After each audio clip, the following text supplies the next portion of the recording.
গান্ধী আশ্রম জামালপুর জেলা শহর থেকে প্রায় 15 কিলোমিটার দূরে ঝিনাই নদীর তীরে অবস্থিত। আজ আপনাদের গান্ধী আশ্রম ঘুরিয়ে দেখাবো। যারা জামালপুর বেড়াতে যাবেন তাদের জন্য এই দর্শনীয় স্থান। 1934 সালে জামালপুরের মিলান্দহ উপজেলার ঝাউগড়া ইউনিয়নের কাপাসাচিয়া গ্রামে আশ্রমটি প্রতিষ্ঠা করেছিলেন তৎকালীন জামালপুর মহকুমার কংগ্রেসের সম্পাদক কৃষক নেতা নাসিরউদ্দিন সরকার। গান্ধীজির আদর্শে অনুপ্রাণিত হয়ে এই আশ্রমটি 1 একর জায়গার উপর প্রতিষ্ঠা করা হয়। আশ্রমে সেবামূলক বেশ কিছু কর্মকাণ্ড পরিচালিত হয়। এখানে প্রতিদিন বহু দর্শনার্থী আশ্রমটি দেখার জন্য আসেন।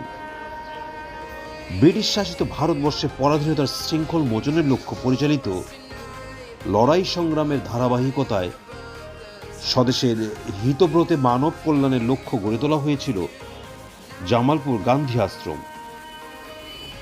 মহাত্মা গান্ধীর নেতৃত্বে অহিংস সত্যাগ্রহ আন্দোলনের পথে ধরেই 1934 সালে গান্ধী আশ্রমের প্রতিষ্ঠা।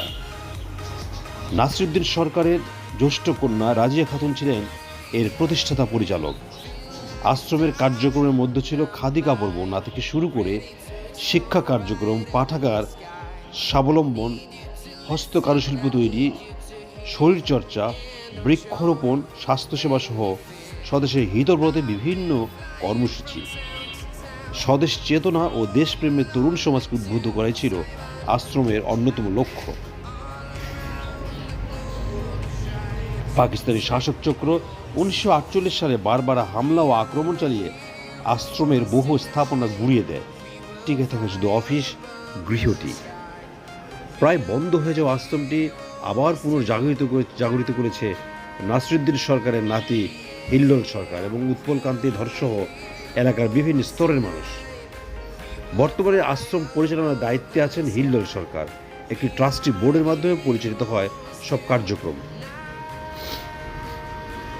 টিকে থাকা অফিস ঘরটি সাজানো হয়েছে মহাত্মা গান্ধীর বিভিন্ন কার্যক্রমের ছবি ও তথ্য দিয়ে। এখানে ভারতবর্ষের ব্রিটিশ পূর্ব, ব্রিটিশ পরবর্তী তৎকালীন পাকিস্তান ভাষা আন্দোলন, 1971 সালের মুক্তিযুদ্ধ সহ ইতিহাসে দ্বারা আলোকচিত্র প্রদর্শন করা হয়েছে। আপনারা ভিডিওতে গান্ধী আশ্রমের বিভিন্ন লোকেশন দেখছেন।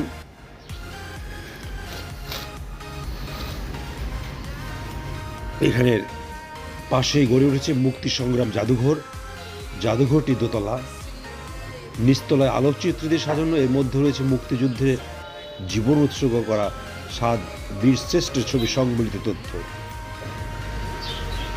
এর পাশেই ব্রিটিশ শাসনের বিরুদ্ধে মাতৃভূমির স্বাধীনতার জন্য ফাঁসির কাষ্ঠে জীবন উৎসর্গকারীদের নাম শোনানো তথ্য সংবলিত বোর্ড।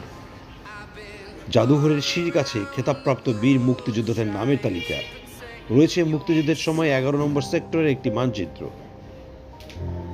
আপনারা যারা জামালপুর বেড়াতে যাবেন অবশ্যই এই সুন্দর জায়গাটি ঘুরে দেখবেন।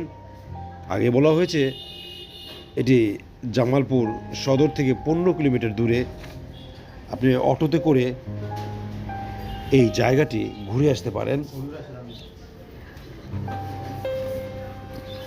এক্সপ্লোর বিউটি বাংলাদেশ বাংলাদেশের আনাচে কানাচে ছড়িয়ে থাকা সকল সৌন্দর্য আপনাদের সামনে তুলে ধরে।